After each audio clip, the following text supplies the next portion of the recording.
Hi, I'm Michael McCarthy, and I teach entrepreneurship and innovation at Harvard University in Cambridge, Massachusetts, in the United States.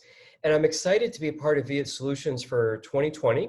I've been doing this for a few years, so I'm excited to be a mentor and a judge. And the organizing group actually asked me to do a video interview. And what I'm going to be doing is answering each question for this video. And I hope it helps you with your own startup as well as winning the competition. So let's start off with the first question, which is the saying, if no one hires you, you have to hire yourself. This happened when you were 16 years old and you weren't hired for a job at McDonald's. How does this saying affect you? Do you use the same saying with your students? Well, actually, this came from my father. He told me when I was 16 I had to get a job. I said, fine. And much to my surprise, I couldn't get one. And I was disappointed, and I didn't want to work at McDonald's, but I couldn't get a job. So I applied to McDonald's and I didn't get that job. So then I got, really upset and kind of depressed. And my father said, if no one's going to hire you, you have to hire yourself. And I said, what do you mean by that? And he said, you'll have to start your own business, which absolutely petrified me because I had no idea what to do. But my father was running a printing business and he basically told me how to do it. So my father was actually my first mentor, and he taught me how to sell copier paper over the phone.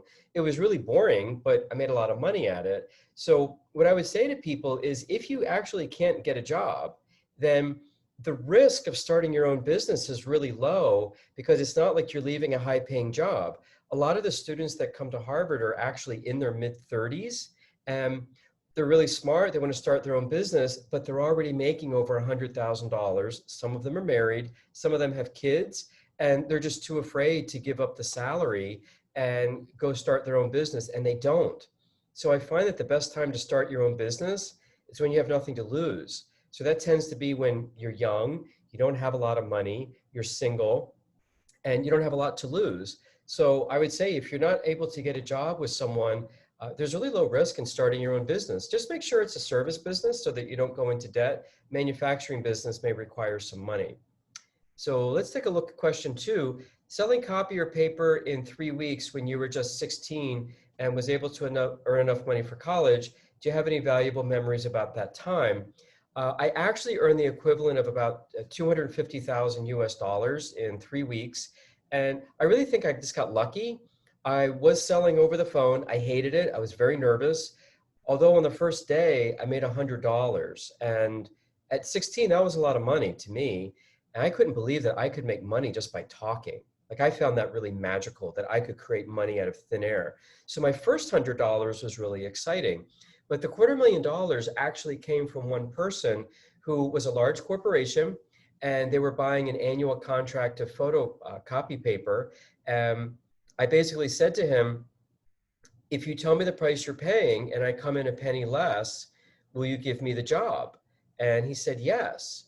So what I ended up doing is that I actually sold the copier paper at cost. I made no money off the copier paper, but I charged them for shipping. So the money I made was actually $250,000 in 1 year of shipping cost of copier paper, which is really heavy. So I would say that the most memorable thing is that even though I sold copier paper, I made no money at it. I made it off of shipping. So I would encourage you to get kind of creative with how you make money. It might not be in the actual business. So a lot of you are doing data startups. So some of these apps you might be able to give away for free, but you sell the data to someone else who would actually really want it. So it doesn't look like it's your primary business, but that's where you make your money from.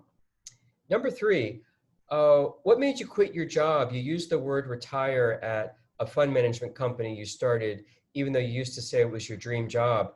Basically, I still would have been doing the job. What happened was there was a scandal in Wall Street that affected my sector. The Attorney General of New York got involved, the SEC and Congress got involved, and they changed the way that you could trade. And that little rule that they changed was actually how I made all of my money. So really it was a law change that effectively had the government putting me out of business. And I shut the business down before going bankrupt with the company. And I just basically had all the employees find other jobs. I retired and have just been trading my own account ever since. So I would have continued to do it had the laws not changed.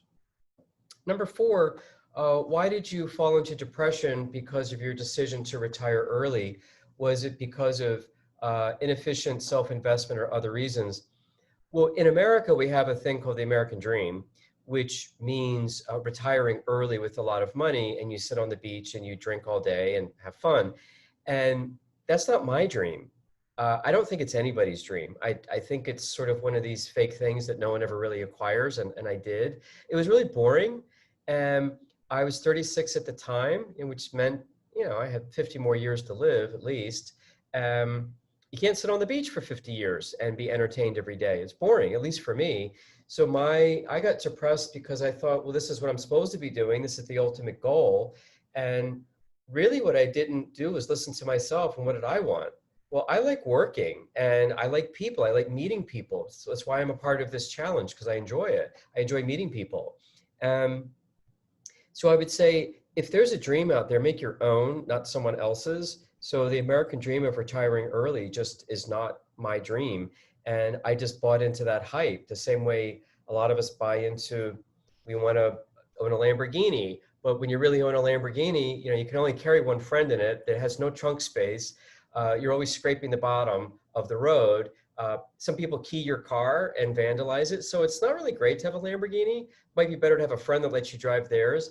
But actually looking at these dreams into reality and seeing, do they really fit for you? So that was my mistake. I bought into someone else's dream, not my own. Next one, number five, in your six startups, actually there were seven, did any of them end up in failure? Only one. What lessons did you gain after each startup?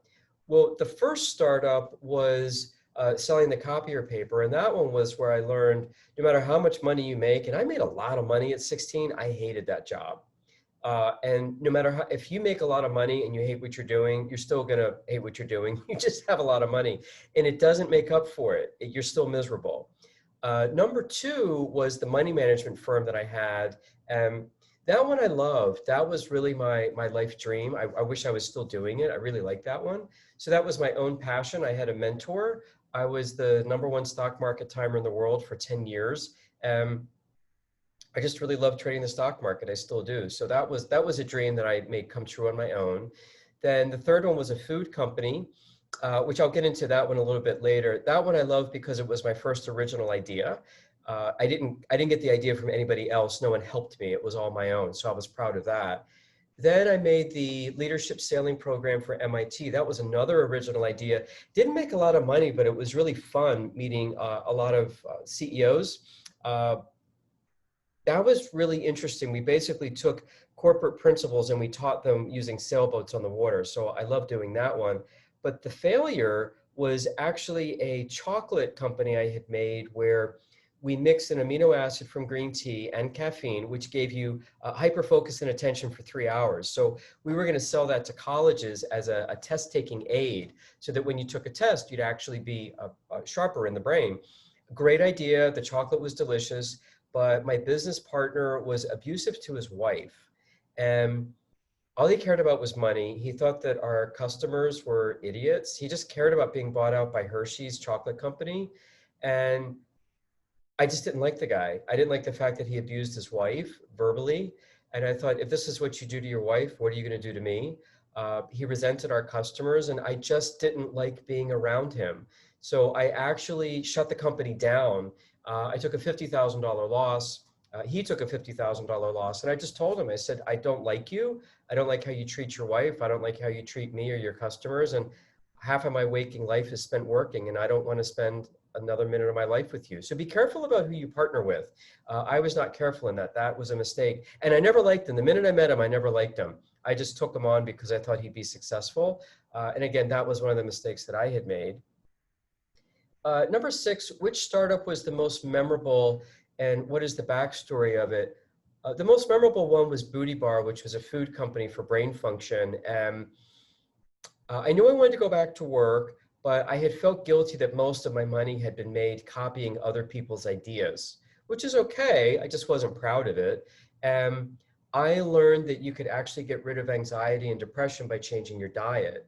So I changed my diet, which is what fixed me, and I ended up moving to Germany. I moved to New York City to go to nutrition school to learn more about food for brain function. Then I moved to Germany to go to baking school to bake commercial food products that would help with brain function. I came back to the United States and I made the first food product company uh, for optimal brain function. And it worked really well. We got into one of the largest grocery store chains in the United States. I was bought out about 5 years later. And I just met hundreds of interesting people because every weekend I would do food demos. I went to expos, I did a lot of television interviews, and I was just really proud that I was doing something that helped the world in a way that no one else had thought of helping them. And it was my own original idea. So I'm proud that I made a success out of something that I came up with all on my own. Number 8, since when did you want to help young startups with their ideas? What joy do you find in it? Well, I have more ideas than time to actually do these startups. And a startup is a lot of work, and you have to do one thing very well, and you just spend hours and hours and hours on it. And I really find that my joy is coming up with the idea and then brainstorming another idea and then brainstorming another idea. So I found, why don't I just give the ideas away? And I find people that start off with ideas, these startups like yourself, then I kind of tweak them and I help just make those ideas a little bit better. And then I move off to the next team. And it's fun when they stay in touch with me like a year later and say, hey, we got a huge contract, or we're making money, or we got bought out. And it's fun. It's kind of like having a child, but I didn't have to go through childbirth. So it's fun to watch other people succeed. I enjoy it. And number 9, you said that as a mentor, you will not only help the team to win, but also guide them in maximizing the efficiency of their cash flows. Have you met any failed startups after winning the competition? I haven't met any failed startups, but the startups that I have met later, they have changed their businesses. So when you tend to get investment money from the competition, you also get the advice from the people that gave you the money. Now they want a return on their money. So they tend to be free advisors. And since you're young with a new interesting idea, they usually will give you a better idea. It's in the same neighborhood, but they'll like tweak you and shift you. So just be open to changing the original idea, because the person who funds you is kind of your boss now, and you can't give the money back because you've probably already spent some of it. So be careful who you take money from, make sure you like them, and make sure that they can actually help your business. If all they can do is write a check, that's not enough. They need to have some context in your industry to help you move you forward. And then number 10, why did you decide to become one of the judges for VietSolutions? Because I love to travel. I love Asia. I've lived in Beijing and Chengdu briefly. I love Asian food. Vietnam's beautiful. I had a great vacation there. Food's amazing. And basically just the people were really nice to me, and I enjoyed their company. And I believe the American dream is a dream that everyone in the world deserves to have. And that's just simply getting a fair shot at success, not a handout, but also not a hindrance. And I think everyone deserves a fair shot, and I want to help anyone do that. Next one, 11. In these recent years, what are your evaluations of Vietnamese startups? What are their strengths and weaknesses? I say the strengths would be on the digital side, that they come up with ideas that are in the tech industry, they're simple and they make sense. So I like the fact that they have some really creative ideas, and they're simple. The simpler the idea, the better. I like those. As far as weaknesses, I would just make sure that your ideas are global as opposed to just for the Vietnamese market. So I would take a look at, does my idea fit in the United States or Australia or the UK? Look at bigger markets. Would Google want this? Would Microsoft want this? Would I be a buyout candidate? So I would look beyond your own country and your own culture to see, does the world as a whole, do they want what I have? Number 12, what message do you want to send to all participating teams of VietSolutions this year? The big message is, don't look to win. Sure, that's great. However, look to get your name out there and find someone in the audience who wants to come up to you and give you a private investment or be a mentor. So this is not just about only one person's going to be successful in this competition. This is about networking, getting people to know you. Be nice to everybody. carry lots of business cards. I put QR codes out there so people can contact you very easily. And just be open to any opportunity that's going to come out. So this is really like a big advertising opportunity for exposure. So just be open to people coming up to you with other opportunities that you hadn't thought of. Look for mentors. I would really focus on mentors more than getting investment from people. 14, what will a contest like VietSolutions offer in an economy that's pushing national digital transformation like Vietnam? What I would say is the contest is going to be good for letting you know what's really important. What I would suggest that Viet Challenge and VietSolutions look at is having multiple prizes. So it's not just winner take all, but maybe you have a pot of money, a large, let's say it's $1 million. Instead of one person getting the $1 million, you have 10 finalists where they would have benchmarks, where the first benchmark, they get $10,000. And if they get the second benchmark, they get $20,000. So it becomes a race between the 10 because you never know which of these winners is going to win. In my experience, the winner of a competition usually isn't the most successful. It's usually the second or third place one, but you really don't know. So what I would say is take that big pot, take like 10 semifinalists, and then have them compete for that $1 million where you get 10,000 for the first hurdle, 20,000 for the second, then 30,000. So theoretically, one really great winner could get the entire pot, but it allows people to get more money based on their success. So I would say that would be one change I would do, and no one's doing that, but I think that's a really good idea. The other one would be having corporate challenges where corporations come in and say, we're going to give you $10,000, take the weekend to figure out this real problem that we have. And they actually pay you the money in exchange for buying the rights or the intellectual property, or maybe they hire you to come in-house. But having real corporations come with real problems allows you to start to think like a corporation to see what do people actually need, as opposed to you just trying to guess. So I would say those two changes would make VietSolutions, I think, really unique and more popular, and I think you'd have more success. But the way you're doing it right now is great. I'm glad to be a part of it. I hope this interview helps all of you, and I'm excited to meet you in the next month or so.